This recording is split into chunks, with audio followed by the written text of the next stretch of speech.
Los últimos años han mostrado un profundo cambio social y político en América Latina, con movimientos y transformaciones en Chile, en Brasil, en México, en Colombia, en Venezuela, en Ecuador y también en Perú, país que desde el 2016 se encuentra envuelto en una crisis política que le ha significado una constante pugna entre el Poder Ejecutivo y las fuerzas opositoras en el Congreso. También una polarización ciudadana y, por supuesto, el descontento generalizado de su población. Desde julio del año 2016, cuando asumiera la presidencia Pedro Pablo Kuczynski, en Perú han habido 6 mandatarios. A excepción de Martín Vizcarra, que alcanzó los 2 años y 7 meses de gobierno, ninguno de ellos ha llegado siquiera a los 2 años. El recién destituido Pedro Castillo duró apenas 17 meses. Bienvenidos y bienvenidas a Mirada Latinoamericana. Soy Matías Erlandsen y este es el podcast producido en Flaxo, Chile, donde exploramos distintos tópicos y miradas sobre lo que está ocurriendo en América Latina con un invitado o invitada diferente en cada episodio. Hoy vamos a analizar la actual crisis política y social por la que transita el Perú, y para ello contamos con la participación de Adriana Urrutia Ponzi-Esco, máster en Política Comparada de Sciences Po París y académica de la Escuela Profesional de Ciencia Política de la Universidad Antonio Ruiz de Montoya en Perú. Adriana nos va a explicar cuáles son las razones de esta crisis en Perú. Conversaremos sobre las repercusiones a nivel internacional que esta crisis está reportando y abordaremos también los desafíos para lograr una solución. Adriana, muy bienvenida a Mirada Latinoamericana. Es un gusto poder conversar contigo desde Lima. Hola Matías, gracias por la invitación. Va a ser desafiante explicar lo que pasa en el Perú, pero también creo necesario para darle un panorama a los colegas y colegas mujeres latinoamericanos. Adriana, quisiera comenzar este episodio con una explicación más bien simplificada de lo que está ocurriendo actualmente en el Perú. Me refiero a esta crisis política y social que le está afectando con más fuerza desde la caída del ahora expresidente Pedro Castillo, ¿cierto? Y bajo este supuesto autogolpe y la posterior asunción de la primera mujer en la historia del Perú como líder del Poder Ejecutivo, Dina Boluarte, y la asunción de la primera mujer en la historia del Perú como líder del Poder Ejecutivo, Dina Boluarte, el pasado 7 de diciembre. En este contexto, Perú ha experimentado profundas crisis políticas y sociales en las últimas décadas, ¿cierto? ¿Cuáles son las principales causas que asocian a esta crisis y cómo se viven estos movimientos sociales en las distintas zonas del país? Sí, gracias Matías por la pregunta, y creo que para explicar lo que está sucediendo actualmente, creo que hay que entender 2 momentos, ¿no? El momento actual y efectivamente las raíces estructurales de la crisis política que tenemos actualmente. En el momento actual, creo que hay que remitirse al 6 de diciembre, donde Pedro Castillo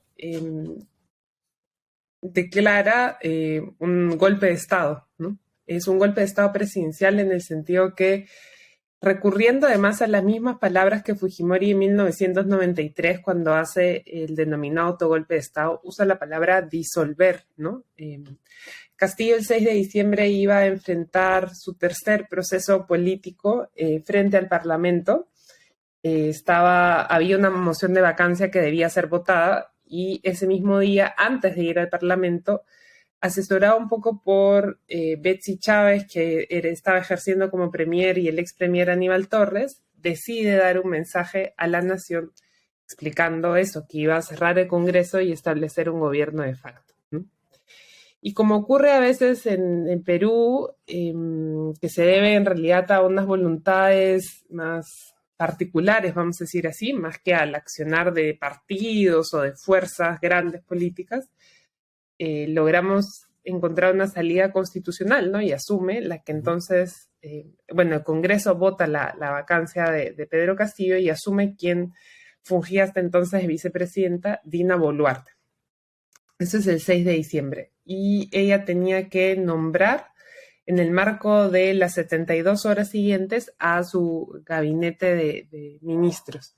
Se demora casi los 3 días en definir quiénes van a acompañarla, y el sábado que ella anuncia su gabinete empieza la movilización social, ¿no? Al inicio, la movilización es catalizada, digamos, por ese escena, ¿no? Digamos, ese episodio de golpe de Estado por parte de Castillo, donde mucha gente no reconoce inicialmente a Dina como presidenta, porque, digamos, legalmente ocurrió la salida que tenía que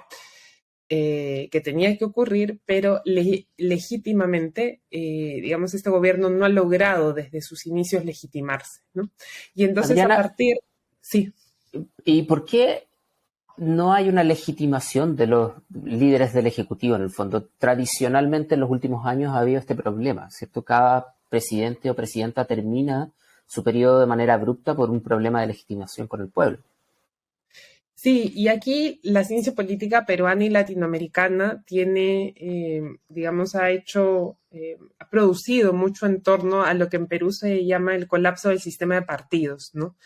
Cuando irrumpe Fujimori en la escena política de 1990, él entra por primera vez en la historia, un movimiento que no era un partido político tradicional. Ese movimiento se llamaba Cambio 90, Cambio 90.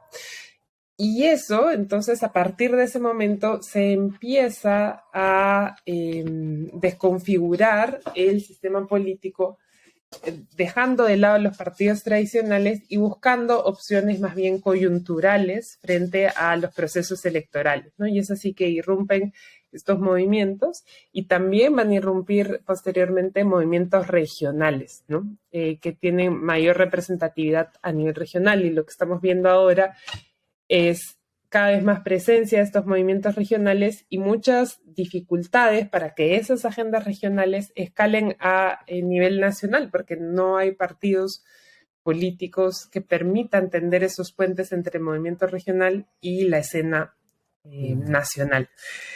Entonces, ese desmantelamiento de los partidos hace que no haya dinámicas partidarias, ¿no? Por eso quienes estamos más trabajando por el fortalecimiento de la democracia, que somos más, digamos, vemos estos temas más específicos, pedimos que se haga en el marco de una reforma política amplia que el país requiere la implementación de la obligatoriedad de las primarias abiertas, simultáneas y obligatorias, ¿no? Lo que en América Latina se llama las PASO. ¿Por qué? Porque parte de la expresión de la ausencia de partidos es que no tenemos una vida partidaria, ¿no? Entonces, ¿por qué es importante tener esa vida partidaria? Porque hay ciudadanos que reconocen el partido como espacio de participación y luego elevan en quienes ellos confían. Entonces hay una tradición, hay una dinámica, y que una vez llegado al poder, pues tiene sus bases, ya sea territoriales, ya sea sociales, ya sea gremiales, ¿no?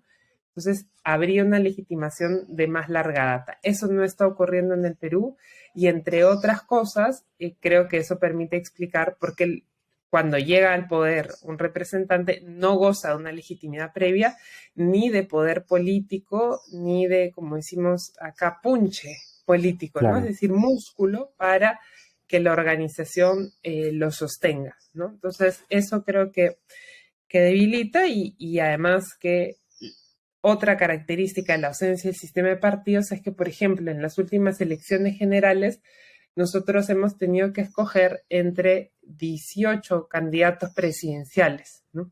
Entonces, también en el marco de reformas que estamos proponiendo, solicitamos que se puedan establecer alianzas, ¿no? Para que en vez de 18, pues, podamos escoger entre, digamos, una cantidad de partidos de un dígito, ¿no? O sea, 9 máximo.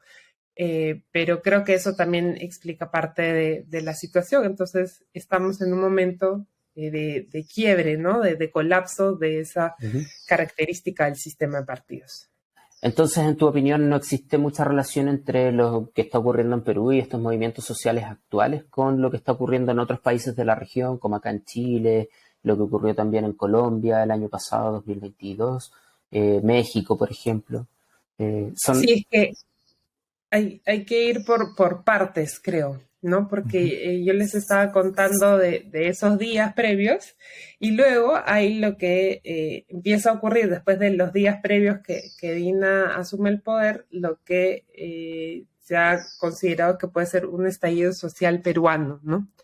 Y ese estallido tiene la característica que no hay una agenda única, ¿no? Yo diría, por ejemplo, a diferencia del proceso chileno, que podríamos decir que había un consenso mínimo, que había un punto de agenda, ¿no? Ujú. Que era quizás que se haga la Asamblea Constituyente.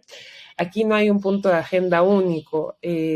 Las agendas están marcadas por las demandas territoriales, ¿no? Regiones muy movilizadas como Puno y Arequipa demandan cosas distintas, y las formas de participación también son distintas, ¿no? Tenemos movilizados a frentes de defensa que actúan a nivel local, tenemos movilizadas a federaciones de estudiantes, federaciones gremiales, tenemos movilizados a redes de productores, tenemos movilizados a ciudadanos que no tienen organización, ¿no? Organización espontánea, estudiantes que actúan en función de las plataformas de sus universidades, pero no hay una gran plataforma nacional. Creo que eso también es una gran diferencia en comparación con otros países latinoamericanos. Entonces, ahorita mismo, las características del estallido social peruano es que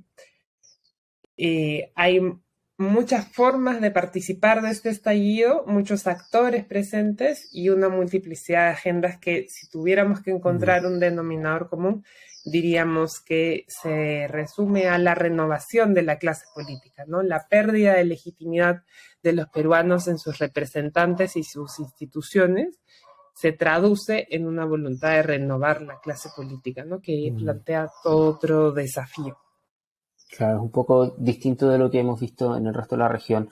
Adriana, hasta el día de hoy se contabilizan más de 50 muertes y una decena de heridos en Perú, ¿cierto? La represión por parte de las Fuerzas Armadas ha sido constantemente un tema internacional, particularmente en las últimas semanas en esta agenda CELAC, ¿no?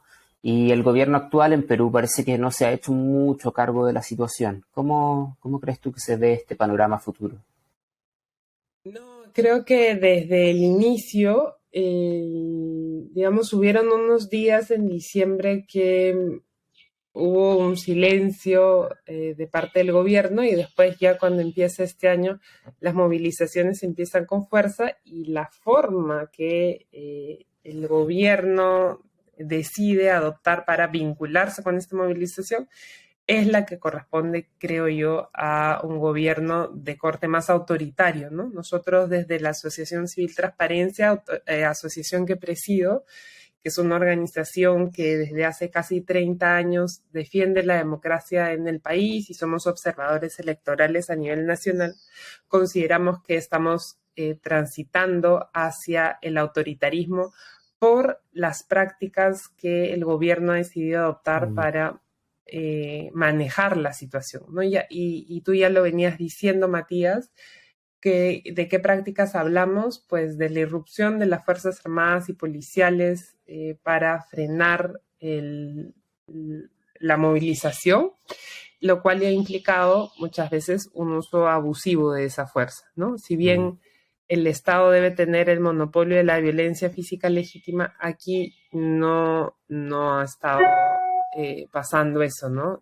Se está usando la fuerza para atentar contra la vida de peruanas y peruanos, y esas acciones deben ser investigadas cuanto antes, ¿no? Entonces, digamos, el estallido que tiene estas múltiples agendas, esta fragmentación de la movilización, se le suma además un escalamiento de la violencia progresivo, ¿no? Y una de las formas que está presente en los repertorios de la acción colectiva es los bloqueos de carreteras, ¿no?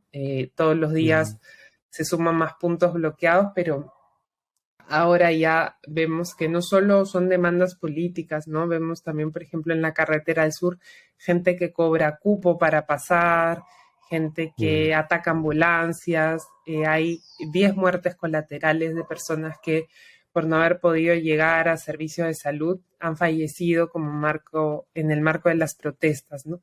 Ya vamos más de 60, hasta donde recuerdo la cifra es 62 muertes, ¿no? Ya sea directa o indirectamente. Entonces, todo eso hace que se requiera una redefinición de la estrategia por parte del Estado, pero que se van a tener que investigar las acciones para determinar la responsabilidad, ¿no? Y el gobierno tiene que además asumir responsabilidad política y incluso cambiar a funcionarios, ¿no? Pero vemos que más bien diariamente se ratifica en esta agenda de la confrontación que usa las Fuerzas Armadas y Policiales como medio de legitimación, ¿no? Ya lo decía el presidente chileno en CELAC, hizo alusión a la intromisión en la Universidad Nacional Mayor de San Marcos, que fue algo que también como sociedad nos remitió mucho a la época de Fujimori, ¿no? Donde las Fuerzas Armadas resguardaban el espacio universitario. Entonces, es un momento bien complicado Bien álgido, en ¿no? nuestro país. Los últimos 7 años, Perú ha tenido 6 presidentes. La economía, por su parte, muestra un crecimiento sostenido en las últimas décadas y una reducción de la pobreza de alrededor del 15% de acuerdo a los datos del Banco Mundial. La profundidad de la crisis política y social parece no llegar a las inversiones extranjeras ni afectar a las relaciones exteriores del país. ¿Cómo se hace para lograr este, entre comillas, milagro? Seguimos conversando sobre la crisis política y social que enfrenta el Perú junto a Adriana Urrutia Pozzi Scott, máster en política comparada de Sciences Po París y académica de la Escuela Profesional de Ciencia Política de la Universidad Antonio Ruiz de Montoya en Perú. Adriana, quisiera hablar acerca de estas repercusiones de la crisis peruana que está teniendo en sus relaciones internacionales, tanto en el plano político como en lo económico, porque es natural que frente a una incertidumbre institucional de cualquier país, sus socios estratégicos se preocupen y también cambien sus políticas de relacionamiento. Entonces, en ese sentido, ¿cómo crees que afecta esta crisis política en la región y en las relaciones internacionales del Perú? Sí, creo que este es un tema que cada vez cobra más relevancia en el debate nacional, sobre todo porque creo que hay tres componentes. El primero, que tiene que ver con cómo son leídas a la interna del país las reacciones de otros países, ¿no? Entonces, por ejemplo, cómo se ha leído a la interna la intervención del presidente chileno Boric, cómo se ha leído las declaraciones que en su momento tuvo Gustavo Petro y cómo se han leído las declaraciones, por ejemplo, de la presidenta hondureña, ¿no? Que incluso han llevado a la ruptura de relaciones entre los dos países. Entonces, ese tema de cómo se está leyendo implica que el segundo tema, que es las decisiones que se están tomando y cómo Perú asegura un rol en la escena internacional, ¿no? Y hoy día yo veía me parece que es un artículo o unas declaraciones, no recuerdo bien porque lo he leído muy rápido, pero la pregunta que se plantea es si Perú se va a ir quedando aislado, ¿no? En una América Latina que, digamos, tiene más presidentes de izquierda, donde además es complejo porque en un sistema de partidos que ha colapsado, ¿no es cierto? Si un presidente se dice izquierda, hay ciertas asunciones que se hacen, ¿no? Por ejemplo, es alguien que podría tener un enfoque de derechos humanos, es alguien que podría priorizar la salud y educación, por decir algunas cosas. Pero claramente no es el escenario peruano. O sea, si uno mira objetivamente, no hay una agenda que tenga un correlato con propuestas de izquierda que pueden haber estado ocurriendo a nivel regional, ¿no? Entonces, esta falta de alineación del país con posturas ideológicas de otros países creo que es algo también que vale la pena analizar más en profundidad. Y en tercer lugar, creo que lo que no se está midiendo es cómo la comunidad internacional va a contribuir a resguardar los principios democráticos, ¿no? O sea, estamos viendo ahorita la pérdida de garantías democráticas, que nada nos dice que esto no vaya a empeorar, ¿no? Que sea un gobierno donde las fuerzas militares cobren más importancia. Entonces, ¿cómo la comunidad internacional nos va a permitir como país preservar la democracia, ¿no? Adriana, y en ese sentido, ¿a qué factores habría que poner atención para que esta crisis no tenga algún tipo de consecuencias graves en las relaciones internacionales del Perú? Bueno, yo diría primero ver o sea, ahí para entender quizás, porque no sé si todo el mundo sigue tanto la actualidad peruana, pero el debate que estamos teniendo ahora en estas semanas, fin de enero, ¿no? Es que si se adelantan o no las elecciones, porque el adelanto de elecciones está siendo leído como una posible válvula de escape al descontento popular, ¿no? En cualquier caso, de esos sectores movilizados que tienen un reclamo político de renovación de los representantes, ¿no? Pero el Parlamento no se pone de acuerdo, ¿no? Entonces, del lado, o sea, para esquematizar la dinámica, del lado de la izquierda dicen que no van a votar adelanto sin que se vote en la convocatoria o al menos un referéndum para asamblea constituyente. Y del lado de la derecha lo que se señala es que no se va a votar el adelanto si no se incluyen las reformas constitucionales para bicameralidad y reelección de congresistas. Entonces estamos entrampados en eso y el Congreso debería en realidad acelerar porque es responsabilidad política ahora tomar una decisión para ver cómo vamos planteando elementos que nos permitan salir de la crisis, ¿no? Entonces, una vez que el Parlamento vote esa ley, lo que la comunidad internacional debería hacer es garantizar el proceso de transición de cara a las próximas elecciones y contribuir a, digamos, un adecuado desarrollo del proceso electoral posteriormente, ¿no? Porque en Perú, así como en otros países de la región, uno de los pilares del sistema democrático que está siendo cuestionado es tanto el proceso electoral como las instituciones electorales, ¿no? Entonces ahí, por ejemplo, el rol que cumple la observación internacional es clave, ¿no? Tanto de la Organización de Estados Americanos como la Unión Europea, que son tradicionalmente los dos actores que observan elecciones. Nosotros desde Transparencia las observamos a nivel nacional, pero siempre es importante que se dé ese resguardo internacional, ¿no? Entonces creo que es un poco lo que va a ocurrir y creo que ese es los puntos a los que habría que estar atentos y, por supuesto, presionar para que haya una investigación que permita esclarecer los hechos que han llevado a la muerte de las más de 60 compatriotas fallecidos, así como ir viendo las medidas que se toman, ¿no? Porque hay también medidas de políticas públicas que están poniendo en riesgo la democracia. El día de hoy se ha cerrado el Consejo Nacional de Educación, que es un órgano autónomo que asesora en políticas públicas, que busca agrupar un conjunto de personalidades diversas que han cerrado, el gobierno ha cerrado porque no está de acuerdo con lo que se dice, ¿no? Hay declaraciones del ministro diciendo, sí, son personas a las que se les paga para estar de vacaciones, ¿no? Entonces, claramente ahí estamos viendo como un cambio en cómo se ve el Estado y las decisiones que se toman desde el Estado, ¿no? Que no están buscando garantizar principios democráticos. Claro. Y en perspectiva, Adriana, ¿cómo se ve una solución a la actual crisis política y social en el Perú que también implique un menor impacto posible en las relaciones exteriores del país? Por ejemplo, como tú ya mencionabas con el caso de Honduras, ¿no? Sí, creo que primero cuando se fije la fecha del adelanto de elecciones, vamos a tener un horizonte, ¿no? Y a partir de ese momento el gobierno actual deja de ser como un gobierno que se percibe, va a permanecer hasta 2026, sino más bien va a ser percibido como un gobierno de transición, ¿no?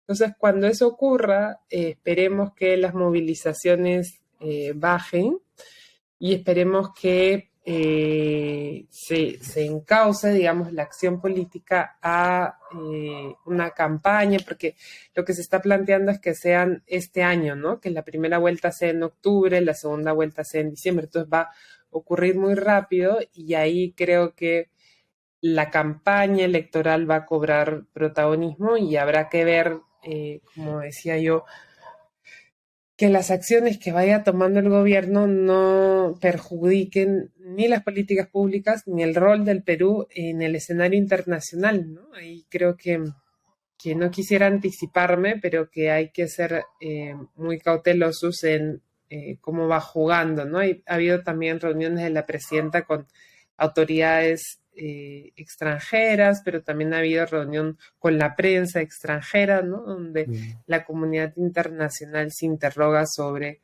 el accionar de este gobierno. Entonces creo que va a seguir siendo importante ese diálogo de manera que se puedan como conocer los hechos que están ocurriendo y que en ese caso se tomen decisiones o se adopten mecanismos en caso la democracia se vea en peligro.